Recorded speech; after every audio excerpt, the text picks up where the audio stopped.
Welcome to this natal chart synthesis. Date of birth given as October 28, 1990. Time of birth around 3 p.m. somewhere in the US. We have an ascendant that's in Pisces. And so this is a Pisces rising natal chart. And interestingly, I have a podcast on Pisces rising that is very detailed, very, very detailed. But I'll go over what Pisces rising means because that's how I start the natal synthesis. I start by delineating the ascendant. Now, the ascendant of your natal chart is a container. It's a vessel. It's a vessel that captures the essence of what your life story is all about. So it sets the theme around which your life is going to revolve. I'll give you an everyday type of example. It's like pouring molten liquid into a mold. Say molten metal or something. You pour it into a mold. And when you take away the mold, the metal, having cooled down, assumes the shape of the mold. Okay? So the ascendant is like that mold. And your entire life is poured into that mold. So it takes on the flavor of the ascendant. And when Pisces rises, the ascendant is concerned with endings, transitions into different types of realities. Because Pisces is the last sign of the zodiac. So it represents the end stage of a long evolutionary process. So those who are born with Pisces rising, they're not young souls. They've been here. They have a lot of experience, right? And this is, you can say figuratively, the final stage of the evolution, because Pisces really is transcending into the beyond. Pisces is no longer concerned with the machinations of the physical world. It is now concerned with the world that comes after. So the questions that are important in Pisces represent things like, what happens when life is over? What is my legacy? How do I prepare for a world beyond the physical? What actually lies beyond the physical? These are the questions that Pisces is concerned with. And so that takes us into the realm of the spiritual and ultimately the divine. Because what Pisces really wants to do is to sum all of existence into one. It wants to be able to have a perspective that unifies everything that it knows into one. Now, in the case of this natal chart, once Pisces unifies everything that it knows, it's too much. The mind cannot really understand what that unity is, so it spiritualizes it. Okay? But the challenge in this natal chart really revolves around something like Pisces does not, this individual does not just want to spiritualize the entirety of reality. It wants to be able to describe what that spirituality really is. So that it wants to observe the process of spiritualization. That's really what it is. It wants to be able to say, okay, this is how it goes. So that this person really is concerned with certain things, the behavior of certain things in nature. They're constantly observing, trying to figure out how things transcend. The person might even be obsessed with death. They might be obsessed with things that change state. Because what the true form of Pisces is, nobody knows. Because it's not physical. You can think of Pisces as an ever-expanding infinite space of nothing. And so, because of that, most people don't know what to do with Pisces. And the ruler of Pisces is Neptune. Most people don't know what to do with it. So they tend to perceive it as some type of spiritual experience within which they seek divine connection. So it is populated by things that the imagination spins into existence, because that's the only way we know how to use Pisces. We tell ourselves imaginative stories. We conjure up realities because it's a space that's really open. You can imagine almost anything within that space, because within Pisces there are no true forms. There are no hard physical forms that have structure. All structure goes into Pisces to dissolve. So the ascendant point is an energetic point because it represents the first memory that you ever had of yourself, the first recognition of self that you ever had. That's what the ascendant is. So it's an energetic outward going force. And when Pisces sits on it, the individual tries to project that Piscean understanding into everything as themselves. Now, to better understand what the Pisces is talking about in this natal chart, we need to look at the placement of Neptune and the condition of the 12th house, because that's synthesis. When we look at Neptune, we see that Neptune is in Capricorn in the 10th house. That's a double whammy, because the 10th house naturally is a Capricornian house. All right, and then Neptune is placed in Capricorn, and that makes that Neptune Capricornian in a sense. And you know what we say about Capricorn? Capricorn is that energy that type of personality that wants to bring a reality that it has made into existence. It wants to manufacture it by itself. It doesn't want anybody to help it. The joy that Capricorn has is that it went through the entire process of struggle and managed to bring something out of itself that is truly worthwhile to everybody else, to the establishment, so that people can now recognize Capricorn as what? A master or a boss. It wants to achieve a very high level of material achievement. Okay, it wants to do something that is very high level, that takes time, right? But that also can also be looked at as, wow, this person is amazing. How did you do this? So that you find out that in this case of Capricorn, the journey is part of that achievement. It's not just the final product. Because while trying to bring that product into existence, the Capricorn will go through many ups and downs. Their faith in life will be tested. So that testing process forms part of the achievement that they want to have. So that the scars that they generate, or the scars that they have when they bring about the final product, become their badges of honor. Because I did it. Look at my scars. I am a man. I'm a boss. Or I'm a great person. That's what Capricorn wants to say. It wants to say, oh, look at me.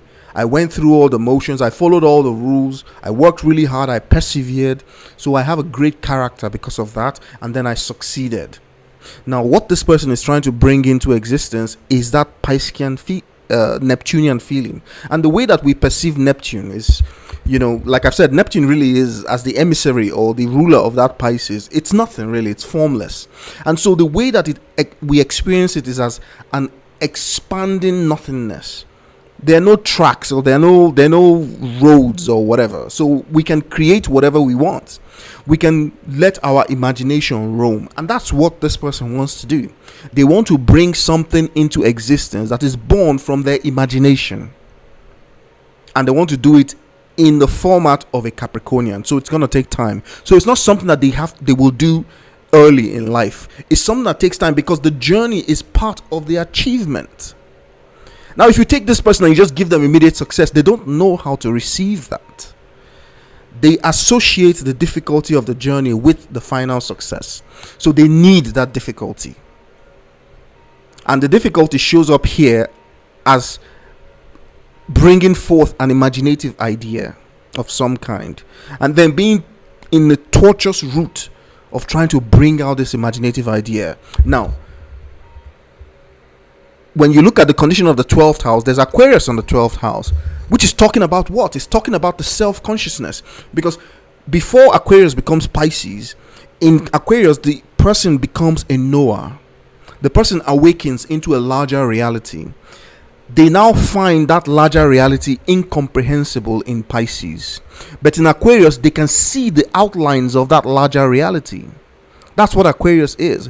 It awakens into a much larger, complex reality. So that the individual is trying to observe themselves going through this tortuous imaginative process, which is the process of bringing about their imaginative masterpiece. That's really what it is. Okay? So it's them observing themselves in this journey. That's what they really want. And they want the journey to be hard. They cannot accept it if it's simple, because that's not what Capricornians do. Especially Capricornians with, with stuff placed in the 10th house. Okay? But while all of this is coming into fruition, because Pisces sits on the ascendant, and the ascendant represents the earliest memory or the earliest notion of who they are, then it means that while they are in the process of this, they are thoroughly and almost completely confused regarding who they are. Because like I told you, Pisces is formless. It doesn't have any structure, anything you can really hold. It blends into whatever your imagination can concoct. So while this person is developing that Neptune in Capricorn in the 10th house, they have no idea who they are. They have no idea what they are doing. They're just following their guts, sort of like a notion. You just have this instinct, or say, okay, just go in this direction, or just try this, or just try that. And so part of the pain that this individual experiences is that while they are developing, they don't know if they are right or if they are wrong. They don't know if it's all going to mean something or if it's all going to collapse into nothing. They have no idea. And that is the difficulty inherent in the rising sign with Neptune in the 10th. Because Neptune in the 10th means that Neptune is not going to be developed early. It's literally in a freezer of some kind. And then it's in Capricorn. And the symbol for Capricorn is the sea goat. The goat that has a front quarters as a mountain goat and the hind quarters of a fish. So there is a spiritual watery component already in Capricorn, and that is now what is being emphasized with this Neptune. So that the individual is what? They are looking inward. They are gazing into the vast expanding space within themselves, and from there they are trying to bring out something that is tangible, something that can fit into the world, that will convey to the world who they really are. The message that they really want to say about themselves. It takes them a while because they don't know what that message is initially. It's locked in their imaginative faculties. And to further complicate matters, this person wants to observe all of that as it is happening. So it's not just a reflexive kind of thing that, happens in the unconscious. And no, they are watching themselves as they are going through life. All the difficulties, all the ups and downs, all the lack of clarity and everything. They're watching themselves. They're observing themselves. It's like there are two people, right? And this is very important for the remainder of the natal chart. So pay attention. It's like there are two people in one body. Okay? One of them is going through the journey. The other one is watching and describing what is happening. It's almost like he's reporting to some other people, or he's a journalist or something. That's exactly what it is. That's the nature of the psyche inside this person, because of the Aquarius that sits on the cusp of the 12th house. And the ruler of that Aquarius is Uranus. It is in a very weak conjunction with Neptune, but it's also in the 10th. So that the two are really one. Okay? So that the individual really is like, you have two of them. There's one that's going through this stuff, trying to find out who they are and trying to build something tangible and birth it into the world as a very tangible product or a very tangible service or product that can be accepted by the establishment in their field, that makes them one of the establishment, because that's what they want to prove. They want to prove that they're also a master. Okay? That they're also very good. And so they belong with the big boys. Okay? But there's another part of them that is watching this process, learning from it, trying to describe it, or say, okay, oh, you're sad now, okay, oh, you're happy now, oh, you found a good idea now. So the individual experiences themselves as this duality. That's the whole point of the ascendant. Okay, now it's more complicated than that, because Aries is completely intercepted in the first house, so that the Arian function, because Aries normally would sit on the cusp of the first house. Okay, but Aries is now completely so intercepted in the first. So there is that outward going energy of Aries still in the first. So that the person has two characters. There are two personalities. Okay? Which is in keeping with the story I'm going to tell in the natal chart. There are two people here, not just one. Okay? And so, and the Mars that rules that Aries is in Gemini. So that the duality really is in the mind. So that the mind is split into two aspects. Remember, there's one person that is doing the do's, and the other person is there watching. All right, and this is very important for this natal chart. They're watching, they're observing, and almost like they're recording. Okay, so Mars in Gemini is a very energetic placement where the mind is concerned. Okay, so there are two persons in this human. There are two natures in this human being, right? This chart owner.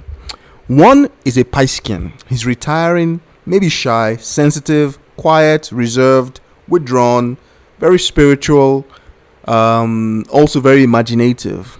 Then there's the other one, who is almost the opposite of all of that. He's energetic, aggressive, smart, charming, witty.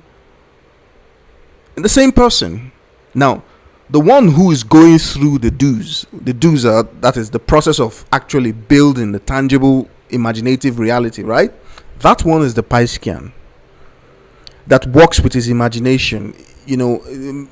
Very sweet individual, very sensitive, very compassionate, very charming, always offering themselves. All right, because they have this notion of taking care of others. They're very self-sacrificial. They have this compassion and this empathetic way of being. Then the other guy, the twin, is almost the exact opposite. He likes to look out for himself. He likes to take care of himself, and he's very witty. It's a good conversationalist, especially when they can key into their pet subjects. And he's also a rabble rouser, meaning that they have the ability to move people with their voice, with the way that they think, with the way that they talk. You see, because the Mars is in Gemini, and Gemini is the mind, and the important thing about Gemini is object recognition. So these people have a very quick mind, very aggressive mind. They're able to recognize patterns very quickly, and they can use that information to compete. That's how they compete with other people. Okay, so they use that information to be able to defend their space or their turf or their territory.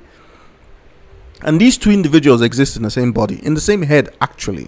Okay, it's very important, because now the Mars that rules that Aries is now in a quincunx with the Neptune that rules the ascendant. So you have the two playmakers in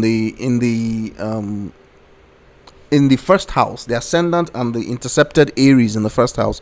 They are now quincunx each other, and what that simply means is that they have a relationship with each other. So Mars is quincunx Neptune, and that means that the individual is able to assert themselves with their imagination, and that's the union between these two people, so that the individual uses their mind in that imaginative endeavor. So it may be related to art, music, all the places where we use imagination, and the person brings to bear in that area a very strong and aggressive personality.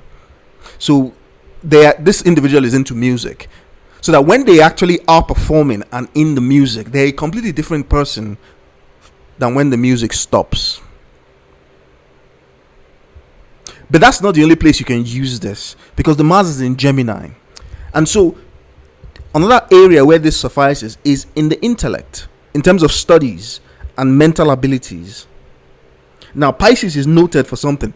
Most people don't realize that Pisces is that personality archetype that you need when you need to make important scientific discoveries. The reason being that Pisces allows you to slow down nature to the point where you can connect everything together. And what is science? What are discoveries in science? The thing about science is synthesis. Because there are two ways of knowing things. You can analyze things, break them down piece by piece into individual components and study them, or you can put them all together and look at what they transform into when they're all connected together. Okay, one method is analysis, the other is synthesis. Like what we're doing now is synthesis, where we put everything together in the natal chart to see what it looks like, because individually they all mean different things. When you connect all of them together, you have a different meaning altogether that is above the individual meanings. Okay, a good example is hydrogen is an explosive gas in the presence of air. Oxygen is a flammable gas. Once there's fire near it, it literally bursts into flames. If you combine these two gases together, you get water, which doesn't have any of those properties. In fact, if you put water on fire, it basically just extinguishes it. But it's made up of these two energetic elements, hydrogen and oxygen. And that's the same way. So that within this individual, you have the ability to synthesize, and you also have the ability to analyze, to individuate. And so this aptitude also helps the individual in areas that require these two types of knowing. And one of those fields is in the field of research and science, digging into spirituality, digging into concepts, being able to stretch the mind in such a way that you can understand concepts that are very unusual. Okay? Being very imaginative, because remember, Einstein once said that imagination is everything, because to be able to envisage realities that don't exist yet, and then to bring them down into physical reality. So both types of individuals, both types of personalities in this individual contain these two types of knowing. Okay. Now, moving into the second house, we see that the second house has Taurus on the cusp. And when we're talking about Taurus, we're talking about, we've now moved away from the energetic nature of the ascendant and the first house, which is just concerned with an outward flow of energy, just a bursting into reality, right? Now we're in the house where we need to qualify what that outward experience is like, and for that we need to examine the nature of Taurus.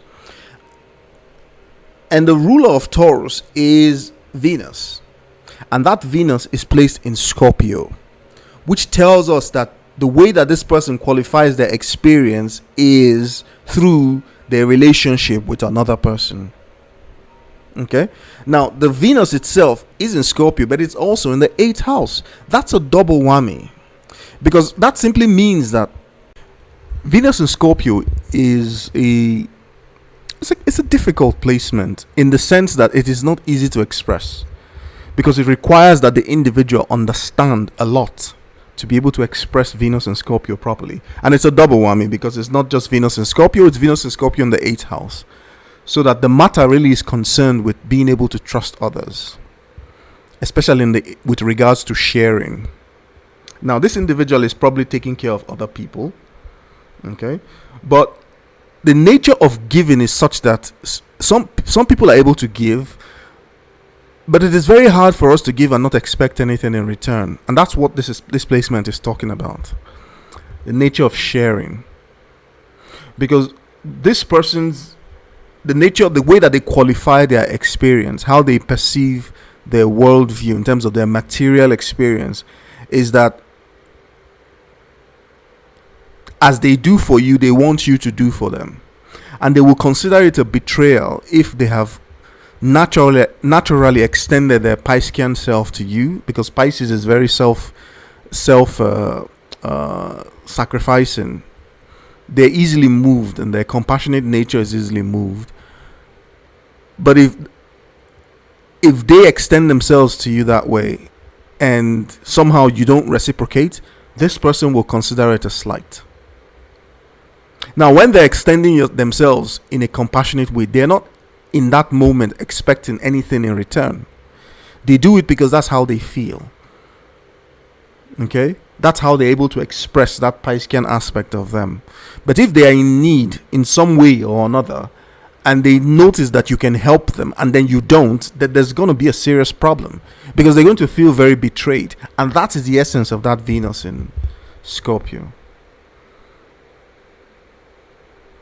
It also means that one of the things they are here to do really is to experience the quality of that intense relationship. And the only reason why the relationship is intense is because they are very serious people when it comes to matters of intimacy. They get very hurt very easily. And there's a reason for that. When you have significant placements in Scorpio, it means that you have brought into this existence memories of the other side of you, that is the opposite sex. Because all living humans, before we are born, we exist as male, female. Most people who have significant placement in other signs, when they're born, they do not really experience, they forget this fact. But when you have significant placements in Scorpio, you come into this existence with that memory because it is part of your pattern of life on this planet, part of your life story. And so you have Venus in Scorpio, the Sun in Scorpio, Mercury in Scorpio, Pluto in Scorpio. So that you have come into this existence with a keen, very keen and strong awareness of the other side of you. Now, if you're a male, the other side of you is female. If you're a female, the other side is male. But they're not two different people. It's you as the opposite sex.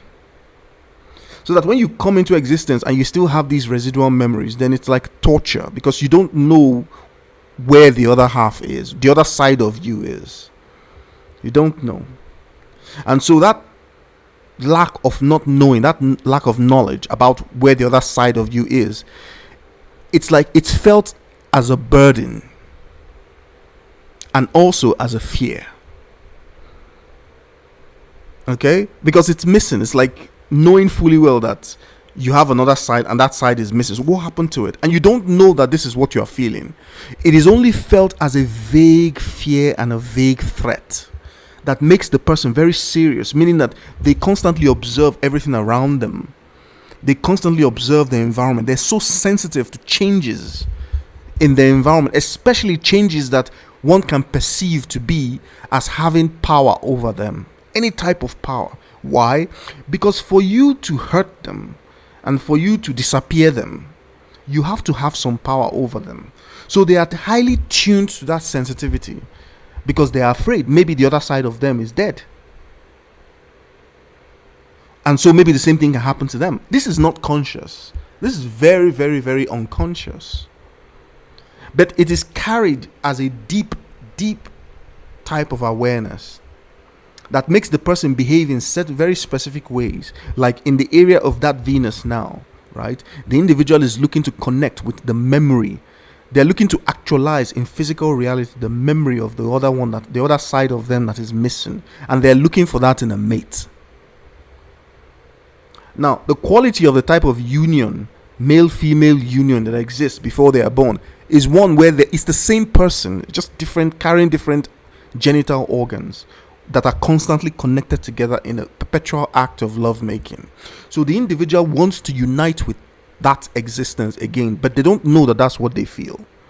So they try to actualize that in the other, as another human being. But you see, another human being is another human being. But they don't know this. So when they get close to someone, they want to be that person in a sense. Okay? When they really get close to someone because they feel a strong connection that reminds them of that memory, even though they don't know it. They want to connect with this person so strongly that they become afraid. What if I connect with this person so strongly? What if I bond with this person so deeply? Right? And the person leaves me, or the person betrays me, etc., etc.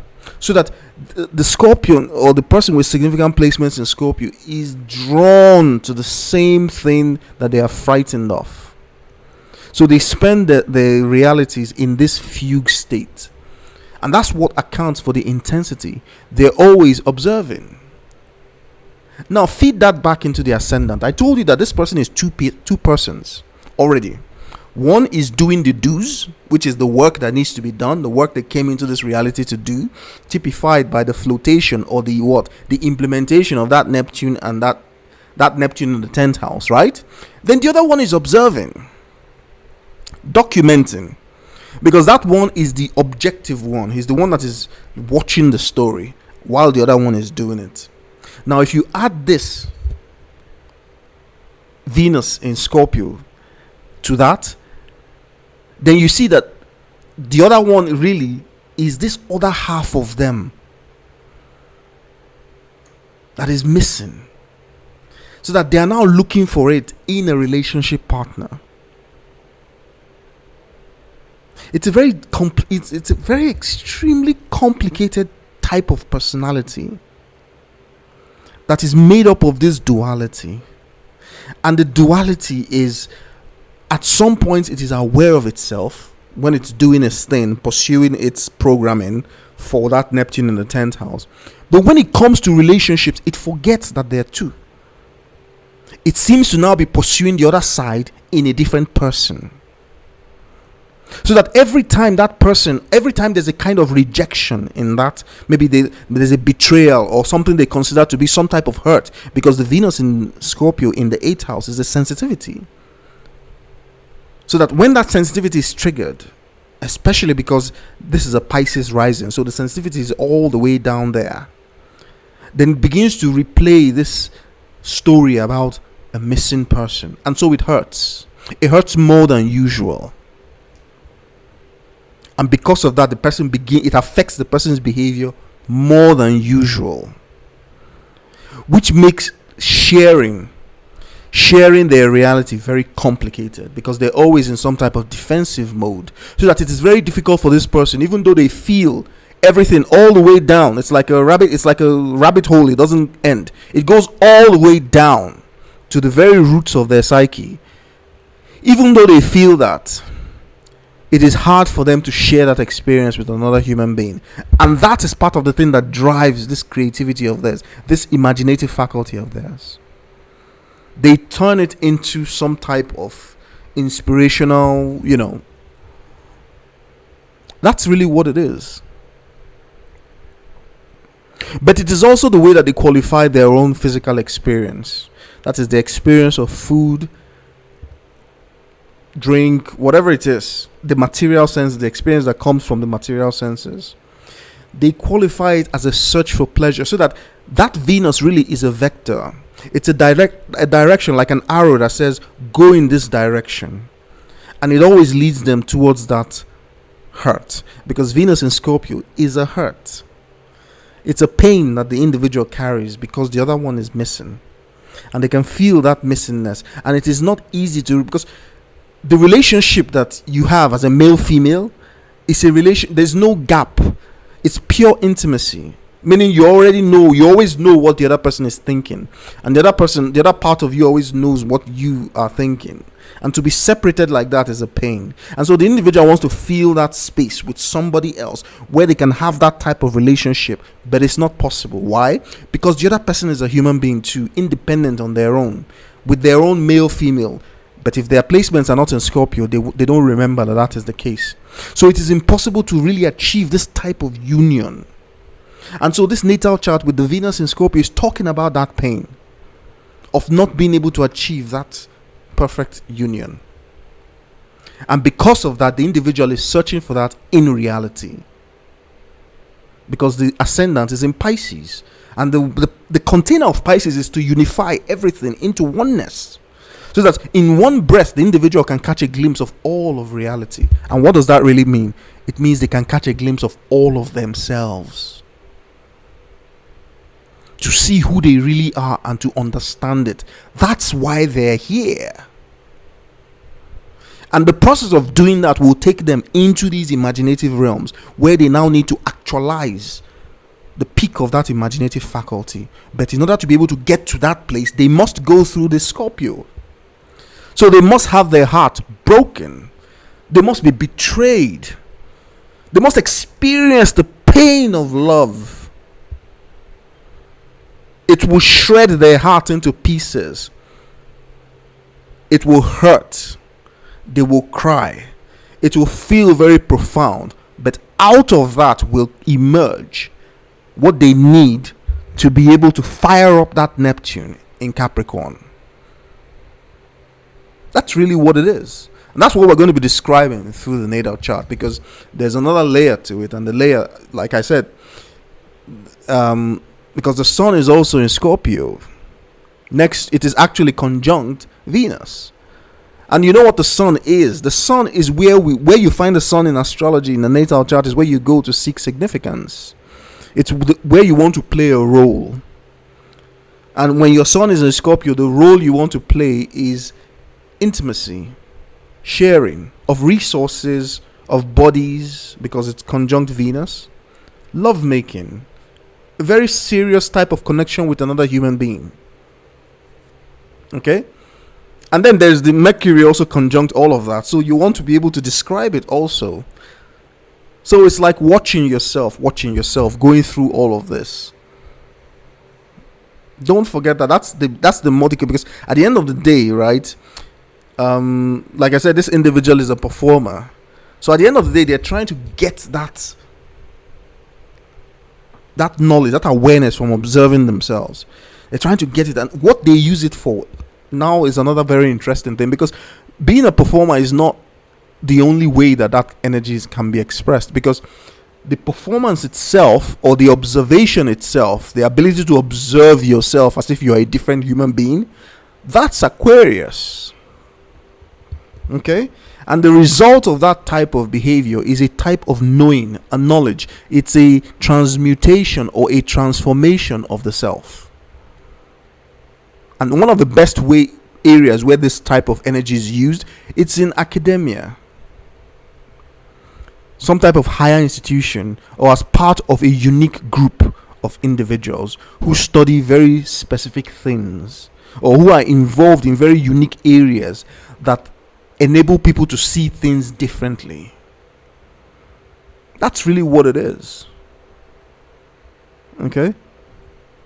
So we move into the third house. Like we said before, we have Gemini on the cusp of the third house, and we have the Mars in Gemini. And we've talked about how that Mars relates to that Neptune, and what that means for the ascendant in Pisces. Because it means that the person has the ability to actualize that Neptune. So, by extension, to actualize the ascendant with Pisces on it. Because remember, the first house and the ascendant are natural Martian houses. The first house is a natural Martian house. Okay, it's an outward going energetic point. So the Mars quincunx, that Neptune, is really talking about how the person can use that energy within the mind, that competitive energy within the mind, to pursue and drive the imaginative faculties suggested by that Neptune. Okay, so that's where the performance really comes from. But you see, like I told you, the Neptune is not something that actualizes early. It takes time. You see, because it's in the 10th house and it's in Capricorn. That's a double whammy. If it were just in the 10th house, it would take time normally. But being in Capricorn in the 10th house, it's like having that Neptune conjunct Saturn. So that it's delayed, it's restricted, so that the individual pours in a lot of effort into that Neptune, and it seems as if they're not going anywhere. They try. It seems as if they're not going anywhere. They need to put in many more times the amount of work that a normal person would put in. Do you understand? They need to put in a lot just to be able to make any considerable progress. Because by the time they eventually make progress, it will be the type of progress that makes them part of the establishment. It's a progress that's so good. This person is so good. Immediately they're recognized as one of the greats. But it didn't happen instantly. The reality of the matter is that they've been at it for a very long time. But that's the part most people don't see. You see? Because it's kind of hidden in the background when the person was going through a lot, trying to actualize themselves. But eventually they do. Okay? So that Gemini on the cusp of the third house is talking about the person's mind and the ability of that mind. Because the ruler of that Gemini is in Scorpio. So it gives that Gemini a depth. So that Gemini really is concerned about what is going on underneath reality. And when you look at that, it means that if this person is a performer, music and all that, because of that Neptune, then their songs are unusual. They're not the mainstream kind of songs or performances or things like that. This is someone who's very serious, very deep, because they are aware of things that happen below the surface.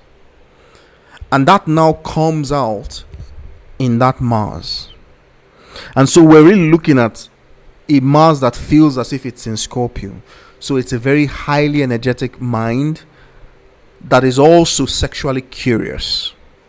So there's a lot of sexual curiosity and sexual energy in that Mars, but it all comes from the brain. So there is a sense of erotica that is brought into that Mars, and this will show up in the person, also in the ascendant, and also as they pursue that Neptune.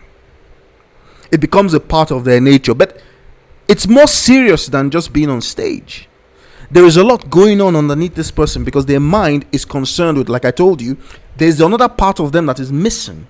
The mind is preoccupied with finding the reality where this other person is. They may not be aware that it's another person per se, but they will be asking questions about themselves and about reality that tries to dig into the nature of that reality to open up something that is hidden. And this is the driving factor. And this will show up in all their imaginative endeavors. All. You see, there's no way to escape it, because this was constantly poured in through the mind. And it will also show up in a type of sexual curiosity, like I've already said, that may make them change partners often, as this search process for the one they can connect to proliferates, because it's a search. Okay. And because of that, Mercury in Scorpio is one of the most erotic placements in the whole of astrology. I think in my perspective, it is only second behind the moon in Scorpio. But Mercury in Scorpio feels the full range of the scorpionic faculties pouring through the mind. So within the person's mind, they can go to heaven and they can go to hell, so that their mind is able to stretch from all the negative expressions you can imagine all the way to all the positive expressions that you can imagine. They can feel the entire range. So it's very difficult to deceive this person, even though the Mars is opposite Neptune, and you would think that in that case the person may be able to pursue some illusions or to be deceived themselves. But because the Mercury ruling that Mars is in Scorpio, then it is very hard to deceive this person, because their mind acts like a kind of scanner. They can smell bullshit from a long mile away. Now, one of the areas they're vulnerable is in the area of relationships. So they can be deceived by a lover. They can. That's where they're vulnerable. Okay? And it's one of the things they are afraid of, because when they go into very intimate relationships with another person, they know they're vulnerable there, because that's when this Mars opposite Neptune begins to take over. They need that to be able to feel that connection between that Mars and Neptune. And more often than not, this will lead to emotional situations in their lives. In fact, their lives are going to be punctuated by these emotional upheavals, heartbreaks, betrayals, and things like that. Now you would say, but why? I mean, everyone deserves to have wonderful relationships and all that. They can have wonderful relationships, but you have to understand that the thing that powers the psyche, the energy that this natal chart needs to be able to actualize the Neptune in the 10th house, are these traumas, these events. They need them. It's just the way the psyche works in this case. So they need that darkness. They need to feel that pull into the deep, almost like they need to go into Hades from time to time. Right? Because from there they bring down something that can help them, that can inspire them. Now, that Gemini also sits on the cusp of the 4th house. And so we're talking about not just the cusp of the 3rd, even though, it's not really on the cusp of the 3rd. It's just a few minutes away, but it's almost like we describe it like Gemini sits on the cusp of the 3rd and the 4th. Okay, but on the cusp of the 4th, having Gemini there means there's a curiosity that goes all the way down into the psyche. And because that Gemini really is ruled by that Scorpio, because the Mercury is in Scorpio, that is a deep sexual curiosity that is trying to find a foundation for itself, so that this individual cannot stop questioning themselves and questioning reality.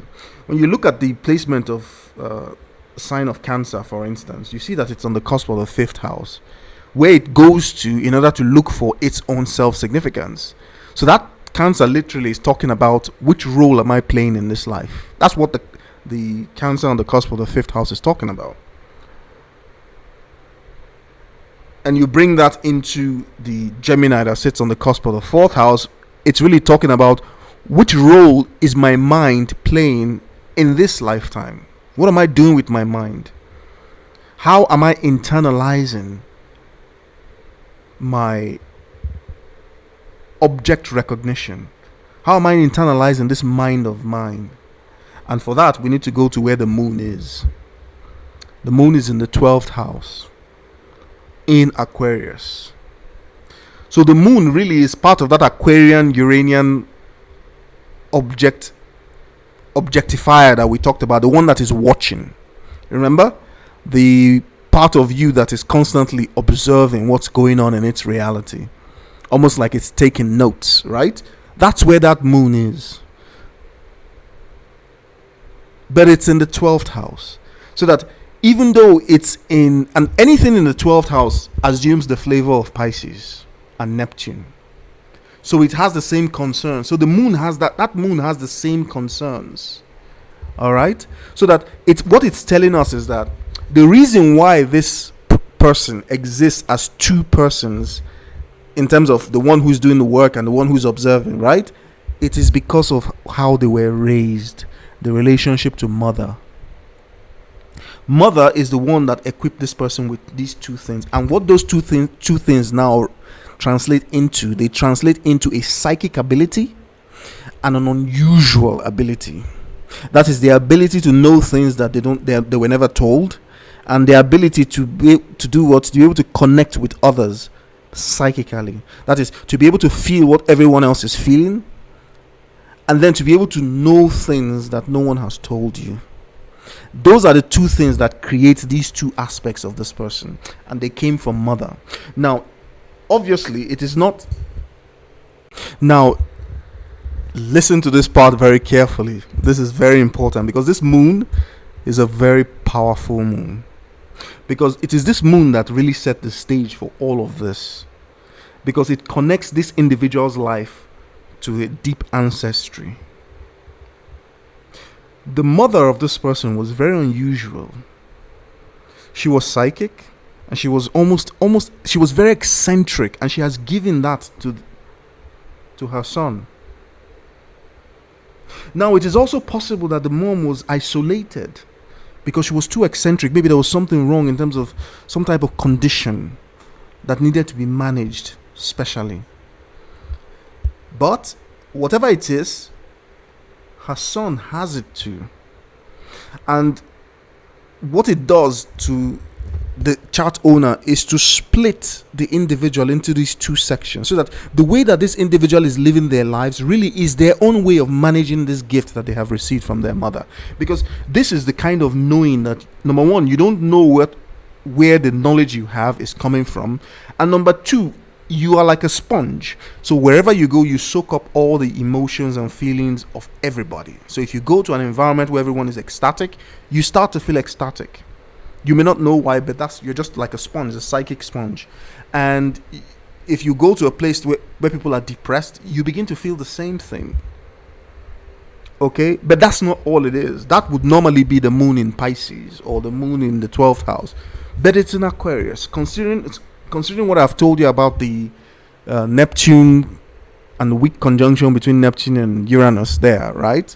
So that this individual from time to time feels as if they're not in control of their own mind. That's really what it is. Their moods fluctuate like the sea, requiring them to experience isolation. And coupled with all of that going on in their 8th house, this is the vehicle for transforming emotional sensitivity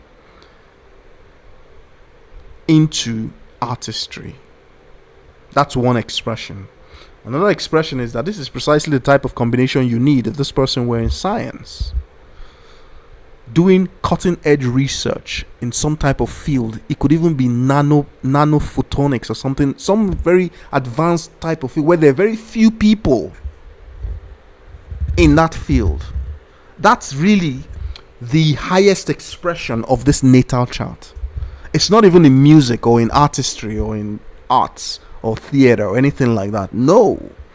It's really in the field of science, a field of science so advanced, there's just a handful of people in it. That's what this natal chart really is all about. But that's the highest expression possible in this natal chart. But that journey is very, very, it's very big. And that's the reason why you have Saturn in the 11th house in Capricorn. Because and the North Node is in the 11th house in Aquarius.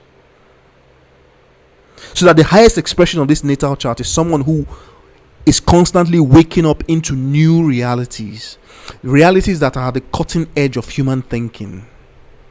For that, they need a lot of education. A lot. I'm talking about high school, college, postgraduate college, and maybe some joining some type of research team. That's the highest expression of this natal chart. Now, if that is not achieved, then the interpretation, because there must be a balance between these two personalities contained in this one person, because the two personalities are constantly watching each other in a sense. One is doing, the other one is watching. If one doesn't do, the watcher doesn't have anything to watch. So they need each other. Okay? And so these two personalities, they are exemplified in mother, because mother is carrying the same. And it's not just in mother, the lineage, the ancestry, you have this, so that this person, when you meet them, there's something different about them. They're unique. And part of when you have this type of uniqueness within a personality, the problem always comes from being able to express yourself. Always. Okay? That's where the problem always comes from, because nobody's in your head. So they can't really know how you feel except you communicate. And so this person needs a language of communication. Now, if you don't understand this person and you push them, they can get very aggressive intellectually. Why? Because the Mars is in Gemini. So they have this mind that is literally sparking with brilliance. But it's also very aggressive, because that mind is how they compete. So when you attack this person, they attack you back, not with physical whatever, but with their mind. Okay? So that moon is very powerful. It has a trine to Venus. It also has a trine to the IC. The IC is the beginning of the cusp of the fourth house. All right? And the fourth house is the house of the moon, naturally. The same thing with Cancer. So that when you place the fourth house, which has Gemini on its cusp, which is the mind, and we've talked about what that Mars is doing in that mind area, and you connect that with that moon in the 12th, it's very sensitive, it's very psychic, but it's also eccentric, meaning that it has genius in it, because it's sometimes the genius, because of the combination of these two energies, Uranus and Neptune, the individual struggles to differentiate what is real and what is not. And if it's too much, if the intensity of that light is too much, then the individual has mental problems, mental health problems. But if they can moderate that light, then they can use that, right? Because it's a type of seeing. Because this is taking place within the personality. All right? It's a gift, actually. The problem with this gift is that it is difficult to handle. That's the only problem with it. But it's a gift. It's a gift of sight. So you're not dealing with normal people. This person's lineage, they have that. If you trace it back, you see that it runs in the family in a sense. Sometimes it shows up as people who are not, who don't fit into the everyday type of mentality. So people consider them strange. They may even be isolated because they can't really fit into the everyday type of world, because our world is very mundane. We don't expect unusual things to happen. But these people live in an unusual type of reality where they see things that they can't really explain, and they are made aware of things that they can't really explain because they're very individual things that comes into their mind. They don't even know where it's coming from. Okay? It requires an outlet, and that's where the challenge always comes from. So that the individual must find a way to exhibit that energy, to get it outside of them, because they keep it inside. It becomes sort of unstable, erratic, and eccentric in behavior. Okay, and since it's a 12th house thing, nobody will be able to see that precisely what is causing that. Okay, only they will carry that. It may not even be clear to them why they're exactly like that. Okay, so it needs an outlet. Now, when you connect that 4th house cusp with the moon and the sign of Cancer that sits on the cusp of the 5th house, and then we begin to understand what the outlet should be. It's the sun. Because the sign of Cancer is sitting on the cusp of the 5th house, and the path of fortune is there in the 4th house, but also in the sign of Cancer, telling us that this sign of Cancer needs to be able to express itself, because that's what the 5th house is all about. The 5th house is where you go to birth the ego. All right. So, and what really births in that ego, is that part of them that is observing. That's really what it is. You see, it's not the sensitive, shy, retiring, psychic kind of part of themselves. No, it's the type that is outward going, feels no shame, and just wants to get out there and do stuff. Okay? But it's the sign of Cancer. So it is tied to that moon. So the real question that the 5th house asks really is, what is my role? What am I here to do? How do I transform doubt about myself into self-significance? All right? And the answer always comes from, you need to go out there and play a role. You need to dramatize a role. You need to be somebody. And the ruler of the 5th house, the natural ruler of the 5th house, is the sun. It's Leo. But Leo is on the cusp of the 6th. It has moved. Okay? It's on the cusp of the 6th. And that's where the compensation comes in, because Jupiter is in Leo. So for the compensator to be in Leo, right? It means that there is something that needs to be compensated. And that's the Chiron that sits in the 5th house. So that this individual, where they have problems, is in that expression. And I told you, I said, the expression needs to happen because of that moon in the 12th. That energy, the light carried by that moon, it needs an outlet. But in the place where we're now supposed to have an outlet, where that moon is supposed to come out as an outlet, there's Chiron there. And the only reason for that is that something happened to the mode of expression. That's how it always is. When the mode of expression becomes, because for you to express, you need confidence in yourself. That's the key. And it is in that area that this Chiron is located. So and it's not a permanent thing, it's a memory. Usually it is when the individual is trying to begin this journey of self-expression. Something happens that tries to convince them that they're not good enough. That's what the Chiron usually is. Okay? Some type of memory that is painful. Something that happened, but it's a critical memory. Because if you give in to that pain, then you don't grow. The point of the pain is so that you can push in the other direction. That's the point of the pain in wherever, in that Chiron, wherever it appears. But the Chiron is in the sign of Cancer. So the pain itself, the memory itself, is connected to the mother, so that the individual may feel some way about this thing that he received from his mother. And so the relationship between mother is somehow, because the individual may look at his mom or the lineage of that mom as being mentally unstable of some kind. I may not want to associate with that. But it's the sign of Cancer, which means it's home. So there ain't no running away from this, in a sense. Because the key is expression. That's really what it is. So the individual may not have wanted to associate with their mother, maybe early or something. Maybe they may have even, disconnected themselves from that reality in some way. But the path of fortune in the sign of Cancer is telling us that, look, acceptance is the key here. Because accepting who you are will help you to express yourself better. That's what the natal chart is saying. And when you are able to express yourself, when you are able to accept who you are and express yourself better, then you come across the compensator in Jupiter. And Jupiter in Leo is massive. It's huge. I call it an ego the size of a planet. It's huge.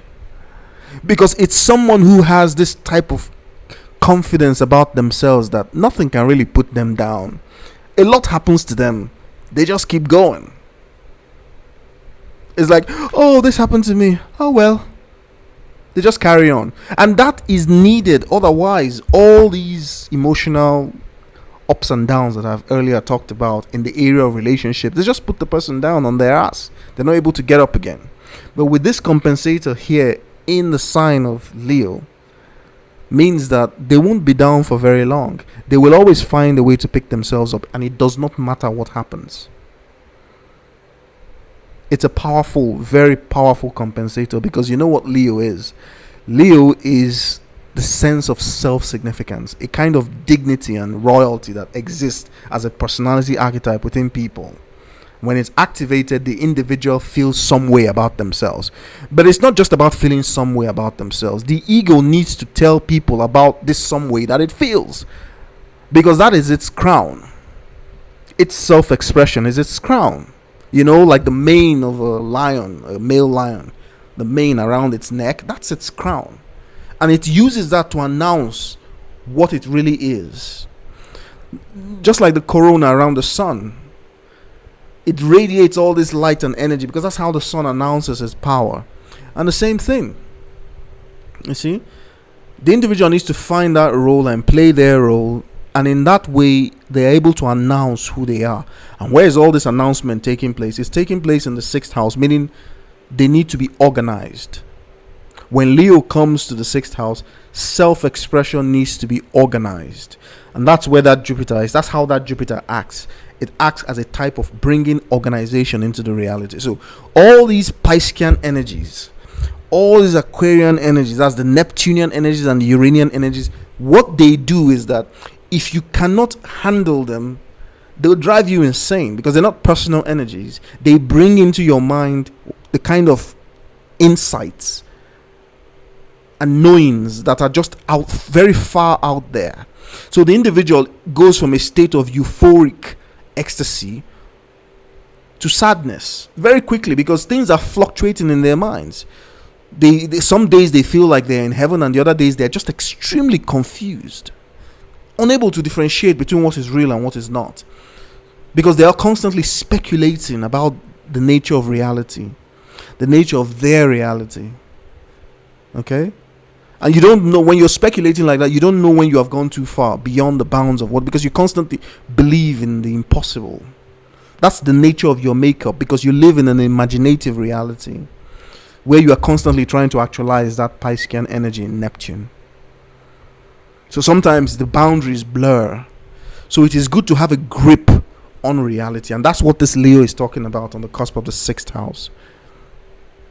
The Jupiter there can make things worse, because like I said, it's an ego the size of a planet. So it just wants to inflate that Leo, that self-confidence, into the point of what? Irrationality. So that you must have a grounding. And the way to do that, the way that grounding works is that that's the Gemini that sits on the cusp of your 4th house. It's that mind that is in Scorpio, anchoring you deep, and it ties into your emotional waters directly, so that what happens is cycles are set up. And let me explain to you how the cycle works. When you get overexcited and overinflated and you feel like you can do anything, then you jump into relationships, you get hurt, and then you shrink back, you retreat, all your guards go up, and you suffer for a while because you feel hurt, you feel betrayed, because there have been assumptions inflated that just didn't pan out to be real. And this concerns not just love relationships, all types of partnerships that you become intimate in, because investments are also also intimate relationships. And then you bounce back later, only to go and repeat the same cycle, but in a different form. So that what nature is really telling you is that you need to have a pattern for your life, a pattern that is grounded in reality, a pattern that is grounded in common sense. Now, nature helps you achieve that because it doesn't let you get away with anything. So that when you make these irrational, unfounded assumptions and you inflate them with your ego, you always run into the experiences that reset your reality. They lead to the pain I've talked about, and then you retreat, you brood for a while, but the Jupiter brings you back because it replenishes that ego, and then you're back. The idea is that over time you're supposed to learn from those experiences. That's the whole idea. But the problem with Scorpio is that, because that's where all of this is anchored. All of this is anchored because it's Jupiter in Leo. The sun that rules that Leo is in Scorpio. So what it does to that Leo is to is to make you repeat the same mistakes over and over again. It's difficult to learn, and it's not your fault. It's just the way that the whole thing is set up. And the reason for that is that Scorpios really don't learn from experience. It takes them time, because every time they confront the same experience, they feel that they can do it this time. Oh, this time it won't be the same, or XYZ, ABC, but it's always the same. So that when people show you who they are, believe them. Don't give them a second chance. It's not for you to do that. Okay? Because that's how it always happens. You see? When people show you who they are, believe them. And based on that common sense, you can now begin to construct a strategy of life, everyday life, dealing with your everyday reality. And that's why the Sagittarius, ruled by that Jupiter in Leo, is on the cusp of your 10th house and then to some extent your 9th house. Okay? And that's why I said the highest expression of this natal chart really is in academia. I don't know what your situation is, but if you're about, this is 1990, so you're about 33 years now, I hope you have had a very decent education. Because if I had to advise you, I would tell you to go for higher education. You have the mind for it. And there's a calling in it, whether you are aware of it or not. There is a calling there. But I see that you're a musician, so you have taken the artistic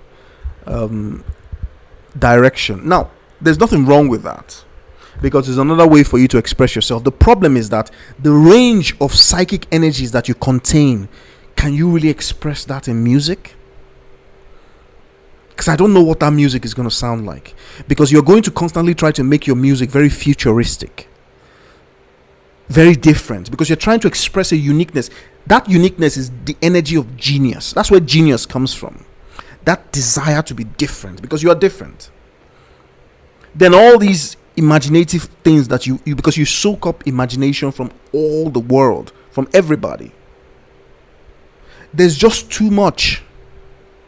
And the challenge of all of that is to be able to find a 10th house expression. That is, you must create something, you must build something, you must bring into existence something that you can ultimately be recognized for.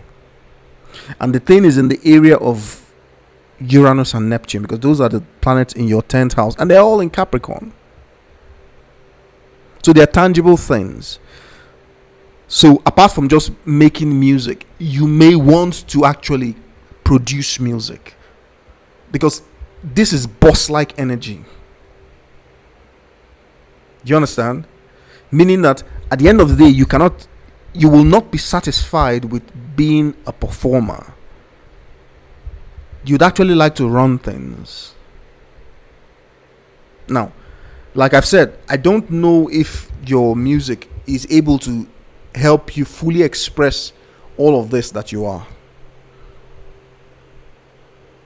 because you have a mind that is far-seeing, constantly digging.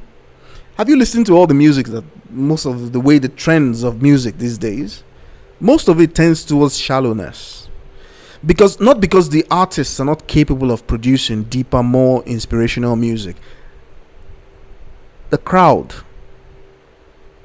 they don't want deep, they want as shallow as possible. I don't know why, but that's just the way that it is.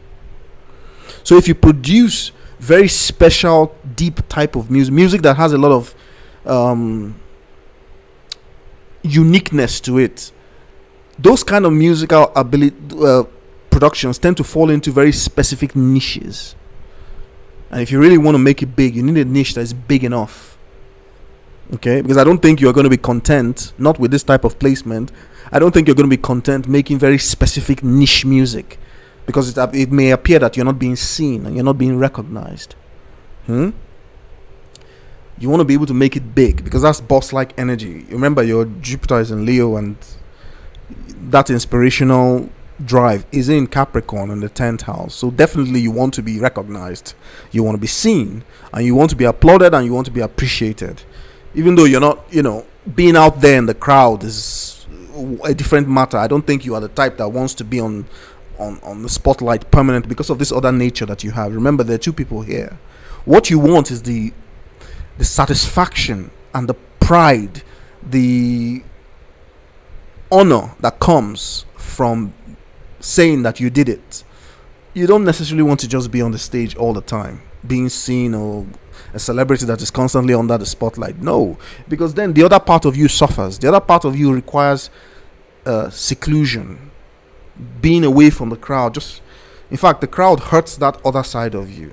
So you have to find a balance. And that's why I said that the highest expression of this natal chart is in academia. And I know that the rigors of academic life and all that may not be something that fits your mentality. That's why it's going to be a struggle, because of the Saturn is in Capricorn, and Saturn rules Capricorn. Saturn and Capricorn basically share the same type of energy. And when Saturn is placed in Capricorn, it's talking about the purity of the Capricornian journey. Meaning, and the Capricornian journey on its own is hard. You have to persevere. It's not something that you give up and no. You will be flung on your ass several times, and you got to keep going. And not everybody can do that. That's why when people who have significant placements in 10th house or Capricorn, when they achieve something, it's big news, because it's not just the thing they have achieved. There's a story behind it. It's a story that always talks about perseverance and character, the strength of character. Okay? So whatever you do, whether you told the academic route, or you told the musical route, or the artistic route, whichever expression you choose, there will be processes that test your character. That's the only way that you can accept success. Okay, I've said if somebody just gives you success, you won't be able to accept it. I know it sounds somehow, but that's the truth. You won't be able to accept it. You need to be able to prove who you are. That's one of the whole points of this. And the thing you struggle against really is this focus, because you have a lot of variability in this perception. Your perception is very powerful, very, very powerful, because of this connection into different realities. You're a Piscean, so that your mentality is always trying to connect everything together, and then to show an implementation of that connection. Where how many places in reality do we find that? Not many, because it's a very spiritual, divine type of longing. Except you want to be a priest, except you want to be a monk or a hermit, or one of these people that seclude themselves in the mountains and look for ways of talking to God. Because that's what the energy is. Nobody really knows what. It's a very divine, fine, very elusive type of energy, because you're longing for a reality that is not of this world. And that's because your soul has achieved a very high state, and it has come for it's almost like this is an expression that is what it is to wow a crowd so completely that you leave them in euphoric mesmerism. You see, like what MJ used to do in those days. People just faint because they can't handle the emotions flowing through them. But that's typically what your reality is. That's the kind of energy that you are carrying. Someone who's here for the final hoorah, and then you want to leave them all dazed as you exit, so that your legacy now becomes something like, wow, he was here and he was great. That's really what it is. So there are a lot of places. When I say a lot of places, it's such a composite of energy that it requires. There are so many demands attached to that energy. Not just a demand to be seen. In fact, being on stage and being celebrated is not altogether what you're here for. That's why that moon is in the 12th. Because you have this retiring nature that is bequeathed to you by your mother. It's part of your heritage. It's part of the things that you need to accept. So you're not just this blazing energy outward. There is a retiring inside nature. You need the full expression in order to be happy. And that's why the Chiron is in the 5th. Because that expression is hard to achieve. There are very few things people do in reality that give them this wide range of being able to express themselves as all these things.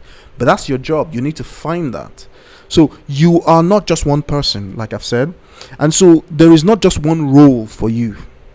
There must be a minimum of 2 roles for you.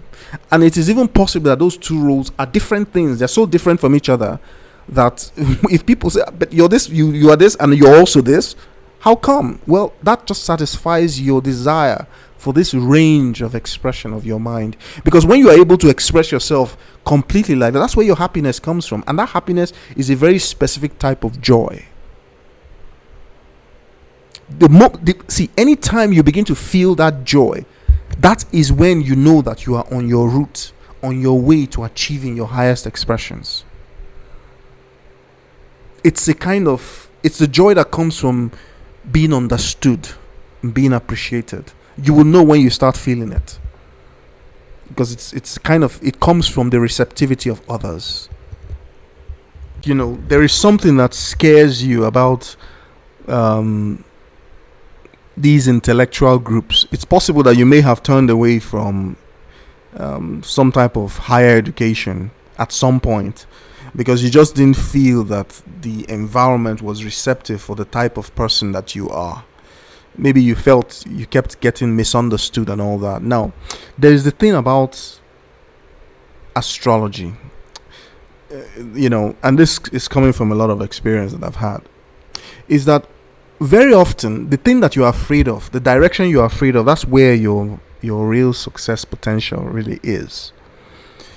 You have a Saturn in the 11th house in Capricorn, and I've talked about how that Saturn in Capricorn is a very pure expression of the Capricornian journey itself, where the individual needs to be mature, they need to be hardworking, they need to stay disciplined, and they need to persevere, because it's not an easy journey, right? But in the end, they succeed, and it's a very good placement for Saturn, because the energy, Capricorn is able to reproduce the Saturnian energy very, very well. Okay, so that you have discipline in your life. It's accessible to you. Now, but it's also a place where we are often afraid of that direction, because it involves a lot of hard work. And for your Piscean nature, Saturn is frightening. Because one of the things about Pisces is that it's an imaginative reality. It's a reality that is spent living in the mind, the imaginative parts of the mind. That's the highest expressions of the mind. Because what it wants to do is to visit realms unknown and to bring down into reality its dreams. But that reality it wants to bring things down into, it's not a Piscean reality. It's a Saturnian reality. Because it is organized and it has structure. You see?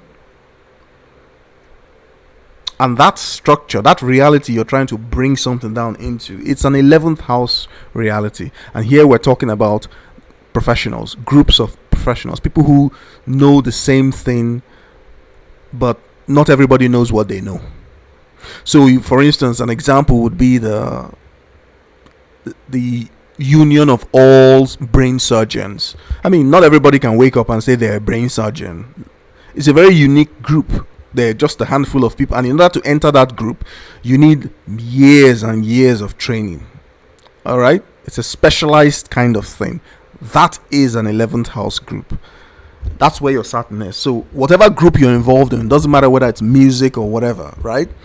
The desire to grow into leadership in that group means that you need this group. You cannot stay away from them, because you have a tendency to isolate yourself. because you're very unique. Your mind is very unique in terms of how you express yourself, and your nature, your perceptive faculties are also very unique, and that usually leads to problems because people don't know what such things are. Everybody just tries to be the same. That's the nature of reality, and the more you are, the more people just want to be the same in that group, and then you have this the mainstream of the group that just wants to standardize everything. But there's nothing standardized about you. Very far from it. You live in a reality that you are constantly bringing into existence with your mind, with your imaginative faculties, and that you require spaces like that. And that's the challenge. You need to be able to find spaces like that amongst other people. They're unique. They're groups like you, maybe not exactly like you, but they're people who share the same type of general awareness. They're unique individuals that are very creative. Those are the groups that you belong to. Now, whether you're going to do this in science or whether you're going to do this as an artist, that is your choice. But whichever direction you choose leads to a different pathway, right? Now, in my view, the musical area does not give you the range that you need, because music these days, in order to be able to get a record deal or to get one deal or the other, they usually want to prescribe to you the direction that you need to go, and you can't do that with this personality that you have.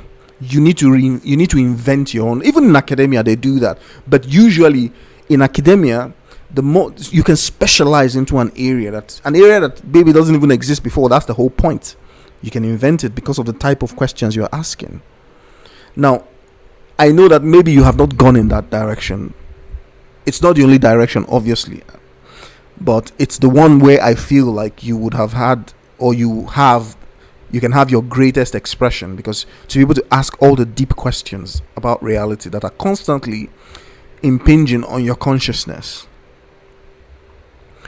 But if you are purely into music, being an artist, then you need to find your own teammates or your own group, because this is not a journey for going alone.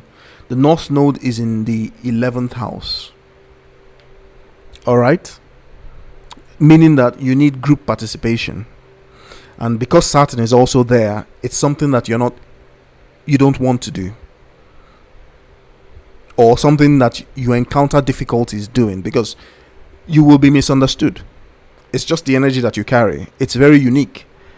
Okay? And you may have to deal with that fact of being misunderstood, and then gradually walk your way into the group. Because the whole idea is that you're supposed to be a leading voice in that group, an authority figure in that group. Okay? That's the dynamic. In addition, the way that it works when it comes to relationships with you, like I said, because you have a lot of Scorpio placements, there's a very strong drive to be intimate because of what I described, Now, this is not something that it is not the root drive is not something that you're probably aware of consciously. That's why I had to explain it, so that it shows up as this desire to be intimate. And since it's a search, it translates into a lot of sexual partners. Now, so my advice in that area is to watch your health. That's my advice in that area, so that you don't run into some of the pitfalls that Scorpio runs into, especially when you have Mercury and Venus in Scorpio. It's a very amorous placement, where the curiosity feels the need for material connection, and the two work hand in hand together, drawing you into all sorts of relationships that are very tempting. So that one of the reasons why you even want to perform, or why you want to be on show, or it's all sexual, is because you want to attract mates, and so it gives you a wide range of mates. But that's not the real direction for you per se. All it's supposed to do is to bring you the material that you need to be creative. That's what that is doing there. Now, because the sun is in Scorpio in the 8th house, it also means that you are very able to manage other people's resources, and you will be dependent on people's resources. That's what all these placements in Scorpio suggest. And so the challenge now becomes sharing. That's where all the heartbreak and the emotional turmoil come from. It always revolves in the area of sharing. So if you're going into deals with people or signing deals with them and all that, you need to be aware of this. There will always be situations that lead to sharing problems, either sharing of money, sharing of rights, sharing of recognition and all that. Because that's the energy that powers the way that your mind works. Okay? And all that energy is coming from, all of that structure is coming from that moon tucked away. So it's coming from the way that, because originally, your mom, there was a type of rejection there. It's very difficult to, it's not a conscious rejection. It's just that you were trying to get away from whatever it is she has given you. It's something that you probably wanted to get away from a long time ago. You just didn't want to be any part. You just didn't want any part of it because you felt as if it hasn't brought anything but difficulties. That kind of thing. But the reality of the matter is that it's a gift. All you need is to know how to express it. So you need to find areas where you can truly express that type of being. And it's not that common, but that's the challenge, isn't it?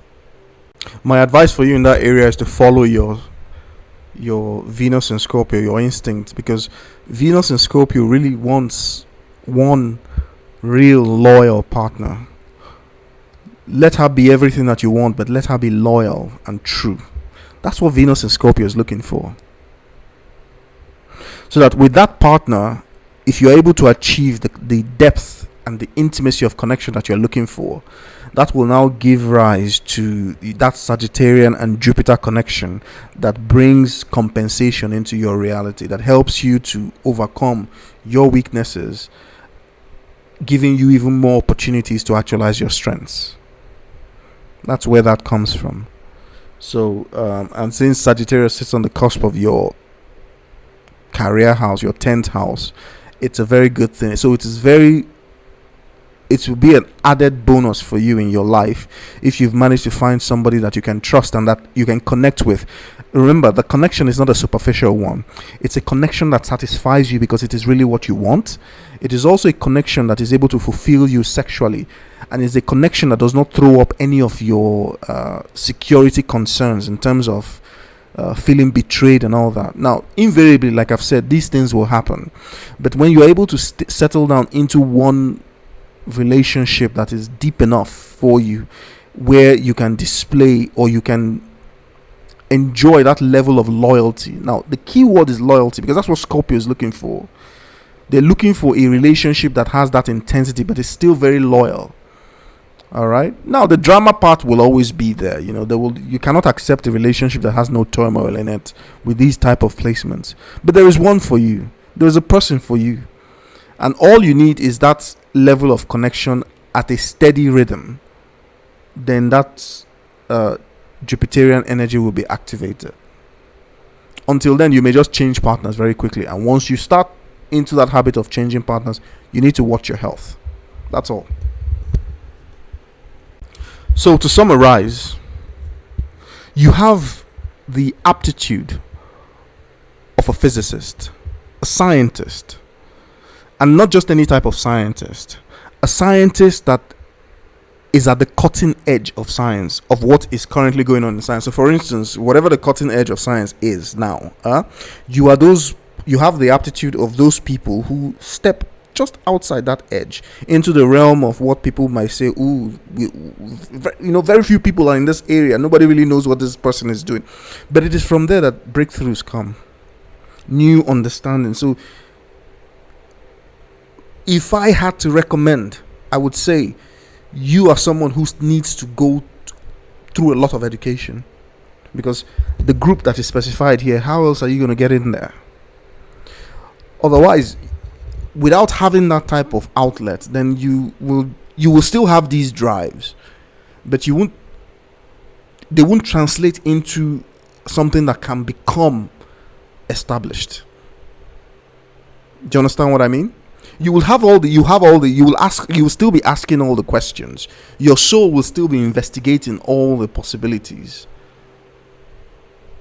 But they won't turn into something, I would say, something really that the establishment can accept, like being a leader or something, or being recognized in a particular field. But all the aptitude is there. You see? So it's something that really needs that level of dedication to studies. Now, but if that's not the line that you have chosen, then there are other ways that you're expressing this energy. Because the energy that you carry is an otherworldly energy, where the soul is constantly peering into what lies beyond. Now, what are you going to do with this? You can go into film. That's another place where this can be very constructive. And when you get into film, you'll be drawn towards those aspects of film that are very sci-fi, especially the production aspect of it. You can go into theater, the production, but it's always the production aspect, because of it's the 10th house and it's in Capricorn. It needs to connect to something that is so grounded. And that is these are, I'm not speaking, metaphysically. These are desires that are within you. They are operating within you as we speak. They're constantly looking for that connection. And so they will keep exploring that connection. And this is what the overall package in Pisces means. It wants to unify your entire consciousness into one person, so that you are ready for your final ascension. Because if you believe what the reincarnation people say, if you believe what they say, you're not coming back here. I have one or two misgivings with the idea of reincarnation, but if you really believe what the reincarnationists say, this is your final hoorah. Okay?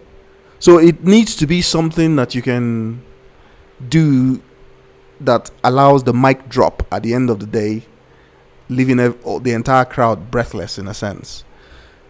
So you are here for a legacy. That's really what it is. You're here to reveal something about yourself. You're one of, something that, some type of artistic or some type of questioning potential inside you that reveals something. Okay? Now, it's not, like I said, it's not something that is just thrown into the limelight like a Michael Jackson kind of thing. No, it's a bit more subtle than that, because it's not the limelight you're actually doing it for. You're doing it to be remembered in a certain way. Okay? So you're an old person, very old. It's just that, you may be in a young body right now, but you're very old. Your soul is very old, if you want to look at things from that direction. So the key for you now is to start getting organized. This aspect of you needs to go into some type of dedicated organization, where you're able to express yourself in regular intervals of time and space. It may be about, I don't know, I'm just too, I don't usually do this, but every time I look at your chart, all I see is a physicist, a scientist, not the laboratory guy who's busy carrying out measurements and all that, implementing. No, the guy who dreams about new aspects of things, new aspects of knowledge. That's the kind of person we call a theoretical physicist, or a theoretical chemist, or a theoretical anything. They're playing with new ideas and bringing out new structures. So that's really what it is. And in that way, you can satisfy the two personalities that you did. I don't call them personalities. They're just two aspects of your mind, the way your mind works. The one that is doing the actual work, and the one that is observing you do the work. You need a reality system that satisfies both of them. Now, if you only satisfy one, the other one will be screaming. Okay? And if the two are aligned, if the two begin to find equal space within you for expression, it will manifest as a relationship that is stable, a relationship that you are enjoying that is stable. because the world outside of you is just you. And part of the lessons when it comes to relating intimately with others is that you relate intimately for the right reasons. Because if you try to relate intimately with hidden agendas, that's what brings the Scorpio transformations. These agendas, they must eventually be revealed. So that sets up the series of emotional cycles and emotional episodes that I've talked about, that are the real ingredients that power this mind of yours. So that the material that you use to investigate these other realities, they come from that Scorpio. And so what we really want is to have a clean type of connection to that scorpionic energy, because that's what lifts you up into Sagittarius, activates your Jupiter, which is in Leo, and then you get going. Now, when this is not functioning, what you're going to experience is you experience these changes, rapid changes in these areas of relationships. Nothing stable, nothing steady, just pain. Just recycling different hurts, or trapped in certain types of fears. You cannot really express yourself. You cannot really let anyone in, because trust is hard to build. You can't see who the other person is, so you're constantly getting deceived and disillusioned. Okay? That's how these things go. And it all starts from being able to regain that acceptance. See? Reconnecting with roots in such a way that it goes back to, I don't know what the real story is where your maternal lineage is concerned, but that might be something worth looking into.